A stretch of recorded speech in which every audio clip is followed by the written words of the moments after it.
Dear student, welcome back to the Math Factor, your ultimate math learning hub. Today I am going to cover some pairs of angles for class 9th, chapter number 6, which is I am continuing the last video that I have created for chapter 6, chapter number 6 for class 9th. So before I get started, make sure to subscribe my YouTube channel Math Factor and hit the notification icon so that you do not miss any update. Get started. हमने last video में पढ़ा था some basic terms and definitions of lines and angle and also देखा था सम pairs of angle जो कि complementary angle होता है, सब एंगल है, लीनियर पेयर्स ऑफ एंगल होता है और एडजेसेंट एंगल्स होता है। तो कॉम्प्लीमेंट्री एंगल्स क्या होता है, एक जानते हैं कि टू एंगल्स का सम चाहिए। सॉलिड एंगल क्या होता है, टू एंगल्स का सम 180 डिग्री होना चाहिए। लीनियर पेयर्स ऑफ एंगल क्या हुआ था कि अगर एक लाइन के ऊपर आप एक रे को स्टेंड करते हैं तो 180 डिग्री का फॉर्म करेगा। और एडजेसेंट एंगल क्या था कि जब दो एंगल्स एक कॉमन वर्टेक्स पे मिलता है साइड के साथ, तो जो फॉर्मेशन हुआ एंगल्स का वो एक 180 डिग्री दे सकता है और सम ऑफ एडजेसेंट एंगल के इक्वल होता है। तो अभी हम इसे डिटेल में देखते हैं और समझते हैं कि प्रूफ कैसे होगा इसका। बेसिकली हम थ्योरम देखेंगे एंड एक्सप्लेनेशंस के साथ हम एग्जाम्पल भी देखेंगे ईच एंड एवरी थ्योरम और एक्सिम कैसे निकला। Now you can think some relations between angles formed when ray stand on a line. अभी हमने जब कॉम्प्लीमेंट्री एंगल देखा, सप्लीमेंट्री एंगल देखा, लीनियर पेयर ऑफ एंगल देखा, एडजेसेंट एंगल देखा, तो हमने डिसाइड किया या सोचा कि क्या सम रिलेशन हो सकता है किसके बीच में, एंगल्स के बीच में। एंगल्स के बीच में कुछ रिलेशंस मिल सकता है जब एक रे स्टैंड कर रहा है ऑन अ लाइन के ऊपर। एक रे कहाँ स्टैंड कर रहा है, एक लाइन के ऊपर। जब one ray stand on a line then can we create a relations between the angle. Yes definitely हम लोग देखते हैं कि कैसे इसको क्रिएट किया जाता है। Let us find out the relations between the angles formed when a रे स्टैंड ऑन अ लाइन। तो चलते हैं, देखते हैं। हमने एक रे ड्रॉ किया, सॉरी एक हमने लाइन ड्रॉ किया जो हमारा ए और बी है। हमारे पास एक लाइन है ए बी, अंडरस्टूड। हमने इसके ऊपर एक रे को स्टैंड किया, वन लाइन एंड वन रे। तो हमने क्या स्टैंड किया, एक रे स्टैंड ओ पॉइंट पर हमने एक रे को स्टैंड कराया, अंडरस्टूड। रे हमारा क्या है, ओ सी। तो जब एक वन रे एक लाइन के ऊपर स्टैंड करेगा तो कुछ एंगल का फॉर्मेशन होगा, देखते हैं। लेट अस फाइंड, हमें क्या करना है, let us find relation between angles formed when a रे स्टैंड ऑन अ लाइन। हमें क्या करना है, एक रिलेशन निकालना है किसके बीच में, हमें एक एंगल्स के बीच में क्या निकालना है, रिलेशन निकालना है, अंडरस्टूड। ओ पॉइंट पे कितने एंगल बनाए जा रहे हैं आप देखेंगे, angle A O C, angle B O C and angle A O B. ये तीन एंगल जो हैं फॉर्म्ड किए जा रहे हैं। ये क्या है, ये थ्री एंगल जो है A O B, A O angle A O B, B O C and angle A O B formed किए जा रहे हैं, राइट। ये थ्री एंगल जो है फॉर्म्ड किए जा रहे हैं। एंगल ए ओ बी आप देखेंगे, angle A O B, angle B O C, angle A O B, three angle formed किए जा रहे हैं। तो क्या, अभी ऑब्जर्व कीजिए, एंगल ए ओ बी क्या हम लिख सकते हैं, angle A O C plus angle B O C equal है एंगल ए ओ बी का। ऐसा क्यों लिख सकते हैं, ऐसा इसलिए लिख सकते हैं by the definitions of by the definition of adjacent angle, right. जब एडजेसेंट एंगल से होता है तो एंगल AOB के बराबर क्या लिख सकते हैं हम लोग? 180 डिग्री, 180 डिग्री लिख सकते हैं, राइट। 180 डिग्री हो सकता है। तो हम ये कह सकते हैं, we can say that angle AOC plus angle BOC must be equal to 180 degree, right. ये हम कह सकते हैं। बिकॉज ऑफ दिस डिस्कशन कि एडजेसेंट एंगल का सम 180 डिग्री के बराबर होता है, एडजेसेंट एंगल का सम 180 डिग्री के इक्वल होता है, तब हम इसी डिस्कशन से हमने वेरियस एक्सिम निकाले, किसके? एंगल्स के। तो so let's discuss the axiom related to the all these pairs of angle. कौन से एंगल्स ऑफ पेयर्स का हम लोग एक्सिम देखना चाह रहे हैं? हम लोग कॉम्प्लीमेंट्री एंगल का एक्सिम देखना चाहते हैं, सप्लीमेंट्री एंगल का एक्सिम देखना चाहते हैं, और एडजेसेंट एंगल का एक्सिम देखना चाहते हैं, और लीनियर पेयर ऑफ एंगल्स का एक्सिम देखना चाहते हैं। तो let's discuss one by one. Let's discuss the axiom related to all this pairs of angle. तो सबसे पहले एक्सिम क्या है? लीनियर पेयर ऑफ एंगल है। लीनियर पेयर ऑफ एंगल क्या कहता है? इफ अ रे स्टैंड ऑन अ लाइन, एक रे जो है, अगर एक लाइन के ऊपर अगर एक रे स्टैंड करेगी, ठीक है, ये लाइन AB है, अंडरस्टूड, और रे क्या है? C, जो पॉइंट O पर एंगल बना रहा है। तो ये एंगल बन रहा है और ये एंगल बन रहा है। इफ एक रे, वन रे स्टैंड कर रही है किसके ऊपर? एक लाइन के ऊपर। The sum of two adjacent angle formed is 180 degree. इसने एक्सिम में क्या बोला कि ये जो है 180 डिग्री का फॉर्मेशन देगा, अंडरस्टूड। तो एडजेसेंट एंगल कहाँ, क्या क्या है यहाँ पे? एडजेसेंट एंगल आप देखेंगे तो क्या, कौन कौन से हैं? एंगल AOC है, और क्या है? एंगल COB है, राइट, अंडरस्टूड। तो आप एंगल AOB जो है, ये पूरा एंगल है, बड़ा एंगल है, जो दो एडजेसेंट एंगल के इक्वल है। एडजेसेंट एंगल क्या है? AOC प्लस एंगल COB है, राइट, अंडरस्टूड। तो ये क्या हो जाएगा? 180 डिग्री, अंडरस्टूड, राइट। ये हो जाएगा angle AOC plus angle COB। तो ये क्या हो जाएगा? आप, हम जैसे कि कहें कि अगर वन रे स्टैंड करते हैं एक लाइन के ऊपर, सम ऑफ एडजेसेंट एंगल किसके इक्वल हो जाएगा? 180 डिग्री के इक्वल हो जाएगा।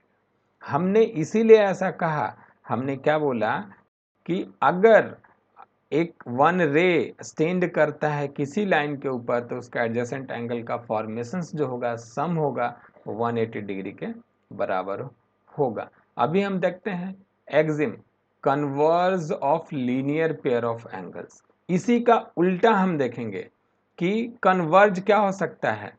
Converse of linear pair of angles, converge of linear pair of angles. If the sum of two adjacent angle is 180 degree, if the sum of two adjacent angle, अगर to adjacent angle कैसे बनेगा? एक पहले हमें क्या करना पड़ेगा? एक लाइन ड्रॉ करना पड़ेगा। लाइन हमने ड्रॉ किया है AB, अंडरस्टूड। इसके ऊपर हमें क्या करना पड़ेगा? एक रे गुजारना पड़ेगा COC, understood. If sum of two adjacent angle, adjacent angle कौन कौन है? एक ये है और दूसरा क्या है? Adjacent angle, sum of adjacent angle. Adjacent angle कौन कौन से हैं? यहाँ पे ध्यान से देखिए, एडजेसेंट एंगल आपको क्या है? एंगल AOC है एंड एंगल COB है। अगर इनका सम 180 डिग्री है तो नॉन कॉमन आर्म्स क्या है आपका? OA and OB of the angles form a line. ये क्या बना देगा? एक लाइन बना देगा, ठीक है। तो अभी देखिए, अगर मान लिया जाए, अगर हम ये बोलते हैं कि angle AOC plus angle COB अगर ये 180 डिग्री है, राइट, ये क्या है 180 डिग्री है, तब आप कहिए कि जो इनके आर्म्स हैं non common arms, non common arms जो हैं ये क्या बना देंगे, फॉर्म क्या बना दे रहा है, एक लाइन बना दे रहा है। पहले हमने क्या बोला कि अगर एक रे एक लाइन के ऊपर स्टैंड करता है तो उनके एडजेसेंट एंगल कितने डिग्री का हो सकता है, 180 डिग्री का। अगर इनके उल्टा रिवर्स देखोगे, कन्वर्स देखोगे लीनियर पेयर ऑफ एंगल्स का, तो वो बोल देगा कि अगर एडजेसेंट एंगल 180 डिग्री बनाता है तो नॉन कॉमन आर्म्स जो हैं क्या बना दे रहा है, फॉर्म अ लाइन बना दे, एक लाइन का फॉर्मेशन दे रहा है। नाउ अब हम देखते हैं वर्टिकल अपोजिट एंगल्स के थ्योरम के साथ और कैसे हम लोग प्रूफ इसको करेंगे स्टेप बाय स्टेप, ध्यान से देखिएगा।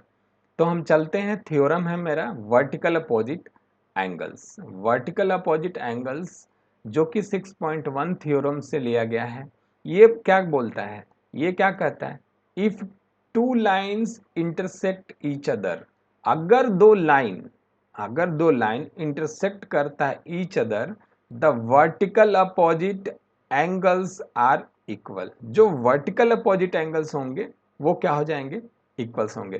तो कंसीडर करते हैं, मान लिया जाए हमारे पास दो लाइन है, कितना लाइन है, टू लाइन्स है, जो ए है और एक लाइन्स जो है ऐसे है। हमारा ये दो लाइन्स है, ए और ये बी है और ये क्या है, CD है, जो एंगल O पॉइंट पर इंटरसेक्ट कर रहा है। ये लाइन कहाँ पे इंटरसेक्ट कर रहा है, O पॉइंट पे। तो कितने एंगल्स बनेंगे, ये एंगल्स बनेंगे, इधर एंगल्स बनेंगे और एक इधर से एंगल बनेंगे और ये इधर बनेंगे। 4 एंगल्स हमने बना लिया। कब, जब टू लाइन इंटरसेक्ट करेंगे each other, two line intersect करेंगे ईच अदर, तब ये वर्टिकल अपोजिट एंगल्स क्या हो जाने चाहिए, इक्वल्स होने चाहिए। वर्टिकल अपोजिट यानी कि ये वाला जो एंगल है इसके इक्वल होने चाहिए, ठीक है, और ये जो एंगल है किसके इक्वल होने चाहिए, इसके इक्वल होने चाहिए, डी के इक्वल होने चाहिए। तो हम लोग प्रूफ करते हैं इसको, प्रूफ देखते हैं कैसे होगा। नाउ हम लोग क्या बोल सकते हैं, as per the definitions of vertically opposite angle we will get two pair of angles if two lines intersect each other at common point। अगर as per the vertical opposite angle definitions के साथ हम क्या बोलते हैं कि अगर two lines अगर डिवाइड करता है तो two pairs of angle generate करता है। कितने pairs of, two angles of pair. तो देखिए फिर से मैं एंगल ड्रॉ करता हूं, ये है, ये है, अंडरस्टूड। तो हमारा ये जो है ए है, ये बी है, ये क्या है हमारा सी और ये लाइन डी है। जब ये एट अ पॉइंट ओ पर डिवाइड कर रहा है तो कितने एंगल्स बन रहे हैं, 4 एंगल बन रहे हैं ना, राइट। तो 4 एंगल्स में इसने 2 पेयर्स हो जाएगा, 2 पेयर्स ऑफ एंगल बनेगा, 2 पेयर्स ऑफ एंगल बना by definition of vertically opposite angle, right. Vertically opposite angle से कितना बना, 2 पेयर्स ऑफ एंगल बना। तो फर्स्ट पेयर क्या है, फर्स्ट पेयर क्या है, फर्स्ट पेयर आप बता सकते हैं। फर्स्ट पेयर ये ऐसे हो सकता है, AOD हो सकता है क्या, फर्स्ट पेयर हमने एंड BOC, हाँ फर्स्ट पेयर हमने बताया AOD एंड BOC। तो यानी कि ये वाला एंगल और ये वाला एंगल क्या हो जाएगा, फर्स्ट पेयर हो जाएगा। सेकंड पेयर क्या हो सकता है, सेकंड पेयर ये हो सकता है और ये हो सकता है, राइट। तो सेकंड पेयर क्या हो जाएगा, A O C, first pair है आपका A O D and B O C, right. तो सेकंड पेयर क्या हो जाएगा, A O C and B O D. Second pair क्या हो जाएगा, सेकेंड पेयर हो जाएगा A O C and B O D. हमें प्रूफ क्या करना है, now we need to proof that angle A O C, angle A O C equal to angle B O D. Similarly हमें और क्या proof करना है, angle A O D equal to angle B O C, यही proof करना है। Now if you check रे O ए, अगर आप रो ए ओ को चेक करते हैं, आप रो ए ओ को चेक कीजिए। जब आप इस डायग्राम में ओ ए को चेक करेंगे, ये वाली रो को, ये वाली लाइन को, तो ये आपको एक्सटेंड करते हुए नजर आएगी सी डी के ऊपर। और जब ओ बी को चेक करेंगे तो वो भी सी डी के ऊपर ही लाइज करेगा। तो अभी फिलहाल के लिए हम किसको चेक कर रहे हैं, ओ ए को। O A stand on line C D. अगर आप दोबारा देखिए, ये ऐसा था, ये ओ पॉइंट था, ये सी था, ये डी था, राइट, ए और बी। जब रो ए ओ को देखिए, ए ओ को जब आप देख रहे हैं तो ये स्टैंड किस पे कर रहा है, stand on which ray O A stand on line C D. जब लाइन सी डी पे, सी डी के ऊपर ये स्टैंड कर रहा है तो ये एंगल बन रहा है और ये एंगल बन रहा है। तो आप क्या कह सकते हैं, लीनियर पेयर एक्सिम से आप क्या बोल सकते हैं, आप बोल सकते हैं angle A O C plus angle A O D किसके इक्वल हो सकता है, 180 डिग्री का। तो हमने इसको इक्वेशन फर्स्ट मान ली, राइट। तो सिमिलरली आप देखिए किस लाइन को, अभी देखिए ओ डी को। अब अभी हमारा फिर से डायग्राम बना रहे हैं हम, हमारा ए है, ये क्या है, बी है, ये सी है और ये डी है, राइट। अब देखना है हमें, now if you check the ray O D, जब आप ओ डी को देखेंगे, सिर्फ इस रे को देखिए, तो आप क्या फाइंड आउट करेंगे, ए बी पे ये एंगल बना रहा है, तो which is stand on line, ये लाइन ए बी पर क्या कर रहा है, स्टैंड कर रहा है। तो जब लाइन ए बी पर स्टैंड कर रहा है तो can be right A O D plus B O D equal to 180 degree, किसके थ्रू, लीनियर पेयर एक्सिम के थ्रू। हमने इस इक्वेशंस को 2 बनाया। लीनियर पेयर एक्सिम के थ्रू हमारे पास दो एंगल्स आ गए, दो पेयर्स ऑफ एंगल आ गया। एक तो ये आ गया जिसको मैंने बोला फॉर्म इक्वेशन 1, और दूसरा हमारा क्या आ गया, ये इक्वेशंस आ गया। तो देखिए अभी दोनों केस में क्या है, जब आप देखेंगे फ्रॉम इक्वेशन, अगर इक्वल कर सकते हैं क्या, इक्वेशन फर्स्ट एंड सेकेंड को हम लोग इक्वल कर सकते हैं, यस डेफिनेटली कर सकते हैं, क्योंकि दोनों साइड में LHS देखेंगे तो आपका 180 डिग्री है और 180 डिग्री है। तो दोनों इक्वेशंस को मैं लिखता हूं दोबारा, 1AC प्लस एंगल AOD